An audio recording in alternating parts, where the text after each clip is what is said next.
1 kgയുടെ red velvet കേക്കിൽ customer നമ്മളോട് reference ആയിട്ടൊരു തീമും തന്നിരുന്നു. ഈ ഒരു കാർട്ടൂൺ തീമിൻ്റെ കറക്റ്റ് പേര് എനിക്ക് അറിഞ്ഞൂടാ.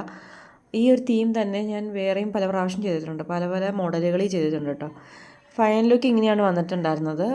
അപ്പോൾ കസ്റ്റമർ പറഞ്ഞ പോലെ ലുക്ക് കംപ്ലീറ്റ് ചെയ്തെടുത്തിട്ടുണ്ടായിരുന്നേ. പിന്നെ ഉണ്ടായിരുന്നത് 1/2 kg സ്ട്രോബെറി കേക്കായിരുന്നേ. അപ്പോൾ ഇതിനകത്തൊരു ഡോറയും ബുജ്ജിയും വെക്കണം എന്നാണ് പറഞ്ഞിട്ടുണ്ടായിരുന്നുള്ളൂ. പിങ്ക് ഷെയ്ഡും വേണം. അപ്പോൾ അതിനൊരു ഫോറസ്റ്റ് ഒരു ഇത് കിട്ടാൻ വേണ്ടിയിട്ട് ഞാനത് കംപ്ലീറ്റ് ചെയ്തതൊരു ഗ്രീനും കൂടി വെച്ച് ചെറിയ ഡോറ എപ്പോഴും ഈ വഴി കാണിക്കുന്ന ആളാണല്ലോ. അപ്പോൾ അങ്ങനെ റോഡൊക്കെ സെറ്റ് ചെയ്ത് ഡോറയും ബുജ്ജിയും എല്ലാം വെച്ച് ഫൈനൽ ലുക്ക് ഇങ്ങനെയാണ് വന്നിട്ടുണ്ടായിരുന്നത്. ബർത്ത്ഡേ ഗേളിൻ്റെ പേരും എഴുതി വെച്ചിട്ടുണ്ടായിരുന്നേ.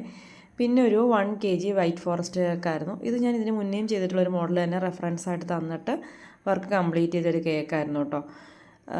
ഈ സെയിം തന്നെ ഞാൻ ഈ കഴിഞ്ഞ വീക്കും എനിക്ക് തോന്നുന്നു ഈ സെയിം തന്നെ ഒരു മോഡലുണ്ടായിരുന്നു. ഇതൊരു രംഗോലി നൈറ്റിന് വേണ്ടിയിട്ട് കസ്റ്റമർ റെഫറൻസ് തന്ന് ലുക്ക് കംപ്ലീറ്റ് ചെയ്തെടുത്ത 1 kg വൈറ്റ് ഫോറസ്റ്റ് കേക്കായിരുന്നു. പിന്നെ ഉണ്ടായിരുന്നത് ഒരു ബെൻഡോ കേക്കായിരുന്നു.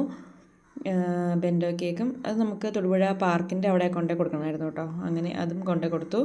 ഇതൊരു എൻ്റെ ഫ്രണ്ടിൻ്റെ മോളുടെ ബർത്ത്ഡേക്ക് വേണ്ടി ചെയ്തെടുത്ത 1 kg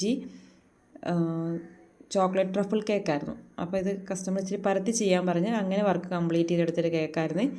ഇപ്പോൾ വീഡിയോസൊക്കെ ഇഷ്ടമാവുകയാണെങ്കിൽ ഞാൻ എപ്പോഴും പറയും പോലെ ചാനൽ സബ്സ്ക്രൈബ് ചെയ്ത് സപ്പോർട്ട് ചെയ്യണം. താങ്ക്